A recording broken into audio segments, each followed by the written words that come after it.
काळांबावाडी धरणाच्या डाव्या कालव्या शेजारी मोठ्या प्रमाणात दगड उत्खनन झाल्याचा प्रकार समोर आलाय। उत्खननामुळे कालव्याच्या सुरक्षेचा प्रश्न गंभीर बनलाय। उत्खननामुळे कालव्याच्या संरचनेला धोका निर्माण होण्याची शक्यता आहे। या प्रकरणाची जलसंपदा विभाग आणि महसूल प्रशासनाने तातडीने चौकशी करावी अशी मागणी होतीये। काळंबावाडी धरणाच्या डाव्या कालव्यालगत मोठ्या प्रमाणावर दगड काढण्यात आलेत। उत्खननासाठी यंत्रसामग्रीचा वापर झाल्याची चर्चा आहे। कालव्याच्या सुरक्षेच्या दृष्टीने संवेदनशील मानल्या जाणाऱ्या भागात मोठ्या प्रमाणात उत्खनन झालंय। एखाद्या शेतकऱ्यानं आपली शेतजमीन सपाट करण्यासाठी किरकोळ माती किंवा दगड उत्खनन केलं तर महसूल विभागाकडून कारवाई केली जाते। दंडात्मक वसुलीपासून गुन्हे दाखल केले जातात। व्यापारी उद्देशाने मोठ्या प्रमाणात उत्खनन होऊनही संबंधितांवर अजून कारवाई झालेली नाही, त्यामुळे नागरिकांमध्ये तीव्र संताप आहे।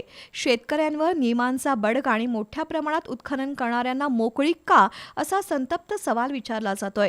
या उत्खननामुळे पावसाळ्यात भूस्खलनाशिवाय कालव्याच्या बांधकामाला तडे जाण्याची भीती व्यक्त होतीये। या परिसरात जलसंपदा विभागाचे अधिकारी आणि कर्मचारी नियमितपणे पाहणीसाठी फिरत असतात। असं असताना इतक्या मोठ्या प्रमाणावर उत्खनन झालंच कसं अशी विचारणा होतीये। संबंधित विभागाने या प्रकरणाकडे दुर्लक्ष केलंय की संगनमतातून उत्खनन होतंय। या प्रकरणाची चौकशी करून उत्खननासाठी जबाबदार घटकांवर कारवाई करावी। कालव्याच्या सुरक्षेच्या दृष्टीने तांत्रिक तपासणी करून संभाव्य धोके टाळण्यासाठी उपाययोजना कराव्यात अशा मागण्या होत आहेत।